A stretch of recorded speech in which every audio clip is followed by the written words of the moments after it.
Jets reach a deal for a new contract with one of their top defensive players, and it's not Haason Reddick. Michael Carter II gets paid. Let's talk about it today on Locked On Jets.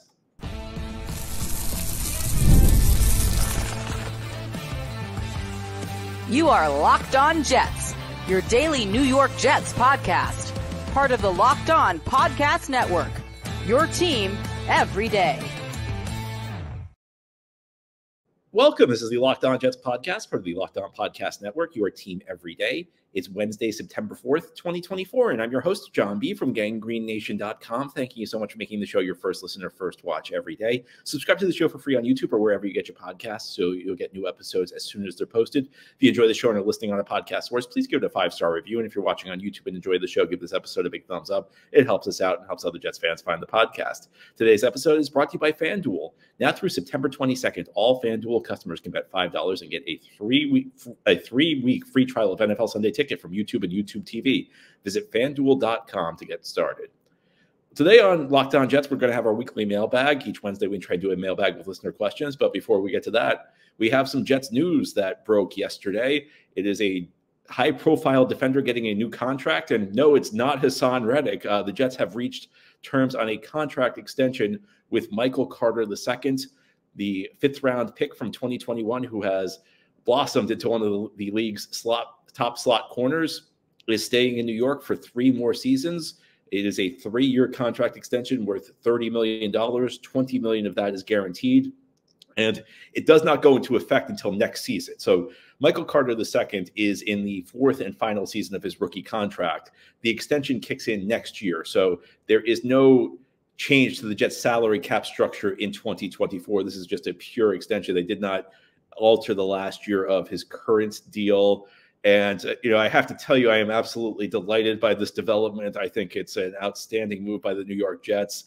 When the Jets hired Joe Douglas as their general manager back in 2019, there was a lot of fanfare with it in the media, especially in the national media in the NFL. And you heard a lot about how Douglas was to be really savvy and really proactive and really forward thinking. And what I've found during his tenure is that's true, but only like 20 to 25% of the time where Douglas has seemed like he's been a really forward-thinking GM. You saw it draft night, the first round, when the Jets were on the clock at 10, and they traded down 1 slot with Minnesota because they knew Minnesota was trading up for a quarterback. And the Jets essentially knew, all we have to do is move down 1 slot. We're going to get the guy we want anyway, Olu Fashanu, and we can get an extra 4th-round pick from Minnesota.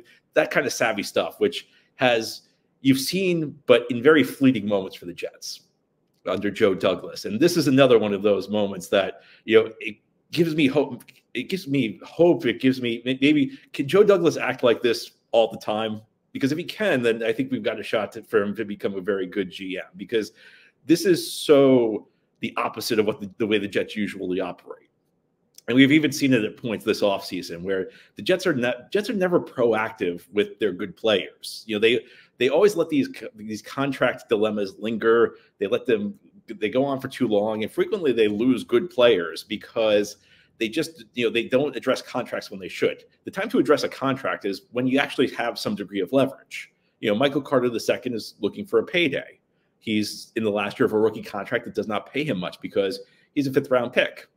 So, sometimes, in many cases, what guys will do, because the NFL is such a brutal business, because you're always one play away from suffering a career-altering injury, is, if you're willing to pay me now and I don't have to wait a year, maybe I'll leave a little money on the table.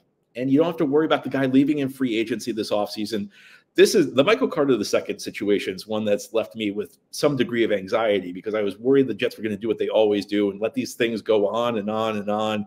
And Carter II was going to hit free agency, and either the Jets would have to pay him this huge dollar amount to keep him, or they'd lose him. So the Jets actually being proactive here for once. And hopefully maybe this is the start of a new era for the Jets. And I can hope it's the start of a new era, because this is everything I want the Jets to do. I want them to focus on keeping their own guys, and I want them to be proactive about it. I don't want them to wait to the last minute to try and work out these new contracts, because they've done this too often in the past. And this is not, I mentioned Joe Douglas. This is not just a Joe Douglas thing. This has been going on since Woody Johnson bought the team, where they lose these good players because they don't address things quickly enough. And the Jets, again, maybe the Jets turning over a new leaf. The Jets were entering the season with 2 of their 3 starting corners set to be free agents after the season. And the other aspect of this is Sauce Gardner is also going to need a new contract sooner rather than later. I think the Jets are going to want to get Sauce Gardner locked up long-term as quickly as possible. So this is the first of the 3 that they have to deal with. And I felt like for right now, Carter was the priority because Sauce Gardner is not eligible to sign an extension until after the season. So after the season, Sauce will be, so they'll have to deal with Sauce, even though Sauce will have 2 years left on his rookie contract. You want to get that done. Yes, you don't have to worry about Sauce in the future. DJ Reed is an interesting case because, he's getting into his late 20s. He's a guy who's undersized and also kind of relies on his explosiveness. So I don't know how well DJ Reed's going to age. I think you could go either way on whether or not you want to give DJ Reed an extension because DJ Reed's been a phenomenal free agent signing for the Jets. As I've mentioned, I think you can make a very strong case. DJ Reed is the best Jets free agent signing in the 21st century. Because I'd have to go back to find a better free agent signing than DJ Reed when you're talking about the value of the player provided, when you're talking about the contract. I mean, I'd have to go back to '98, that phenomenal offseason where the Jets signed Curtis Martin and Kevin Mawai. They got 2 Hall of Famers. Those were that's how far I have to go back to come up with an obvious case of free agent signing that was better than DJ Reed, and that's '98. So that's the 20th century. So DJ Reed you could go either way on, but the Jets had this dilemma brewing at corner. And they had 3 situations where we're kind of up in the air with varying degrees of concern because, Sauce Gardner, you can't do anything till after the season. He still has 2 years left on his contract after this year anyway. Carter and Reed were the 2 more immediate problems, and the Jets have addressed one of them. Michael Carter II will be the highest paid slot corner in the league. And, I find it tough to argue with that. I think, Carter has been an outstanding slot corner for this team. If he's not the best slot corner in the league, he's in the discussion. You can make. I'm always a little hesitant to declare somebody the best because I think there are levels. But any group of elite slot corners that you come up with, is Carter number 1? I don't know, but he's in that top tier. So I think it's a fair deal to pay him. And I also feel like the NFL, the way teams run, the front offices have not caught up with the way systems run when we talk about slot corners because slot corner is still not a very highly valued position. The Jets got Carter in the 5th round. And you see a lot of the great slot corners in this league were either late round picks or a lot of them were even undrafted free agents. And they don't get big paydays. It's $10 million is for a top tier corner is not a lot of money, but it's the highest paid slot corner in the league. And you look at the way offenses run this in the league these days, the base formation for most NFL teams or the base personnel grouping for most NFL teams has 3 wide receivers. So you need 3 corners on the field. Your 3rd corner is a starter. But front offices, the coaching staffs run their teams that way, but front offices don't value the slot corner position enough. So getting a guy like Carter for $10 million, I mean, it's even though he's the top paid slot corner in the league, I just think it's tough to argue with.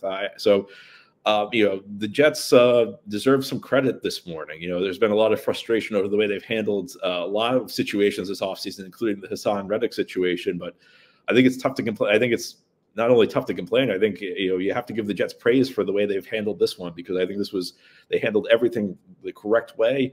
They handled everything the opposite of the way they handle a lot of situations. I think an excellent move by the New York Jets. As we wake up here on this Wednesday morning, you have to be pleased with the way Tuesday turned out as far as Michael Carter II goes. On the other side of things, the Haason Reddick situation continues to drag on. Continuing here on this Wednesday edition of Locked On Jets, we're going to turn to our mailbag questions. We have a lot of questions about what will happen going forward with Haason Reddick. That's as we continue here on this Locked On Jets episode here on this Wednesday. Today's episode of Locked On Jets is brought to you by FanDuel. You've heard me talk a lot about FanDuel, America's #1 sportsbook. Well, now I have something a little different for you. Now through September 22nd, all FanDuel customers can bet $5 and get a 3-week free trial of NFL Sunday Ticket from YouTube and YouTube TV. Then with a YouTube TV base plan, you'll be able to watch every regular season Sunday afternoon out-of-market game. All you need is a Google account and a current form of payment, and you can cancel anytime. Jets play Monday night week 1, which means that Sunday afternoon's kind of open for you. if you want to. But if you don't have an NFL Sunday ticket on YouTube or YouTube TV, you're going to have to depend on Fox or CBS, whatever games they're showing this Sunday. Don't you want to pick the game you want to watch? You can do it through NFL Sunday Ticket, through YouTube and YouTube TV. And also, if you're a Jets fan living out of market, it's a must because Jets may be playing Monday night week 1, but week 2 against Tennessee, that's an afternoon game. And if the game's not shown in your region, you're going to need NFL Sunday Ticket. And again, you can get a 3-week free trial by just going to FanDuel and betting $5. Just visit FanDuel.com and download America's #1 sportsbook. Again, it's FanDuel.com. Thank you so much for making Locked On Jets your first listen or first watch every day. And a big shout out to you every day, as this is a daily podcast covering the New York Jets with new episodes each day through the week, Monday through Friday. You should know that the new Locked On NFL is here. Locked On NFL is now 2 shows every day. First, the madman Tyler Rowland kicks off your morning with a double shot of NFL espresso, and then stop by the barbershop with Tony Wiggins for some real NFL talk.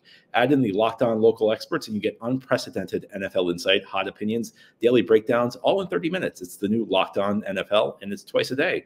Make the madman Tyler Rowland and the barber Tony Wiggins your second listen at the new Locked On NFL on YouTube or wherever you get your podcasts. And let's move on to our weekly mailbag. Each Wednesday, we try to do a mailbag with listener questions. Our first question comes from Pat. John, do you think the fact that Jets have a handful of young superstars on their team has impacted the way Joe D has handled the Haason Reddick situation? Guys like Sauce, Wilson, and Hall are watching the Jets say, we are open to contract negotiations, but you have to be here. It sets a zero-tolerance precedent for the young players if they ever decide to hold out, in my opinion. That's an interesting point, Pat.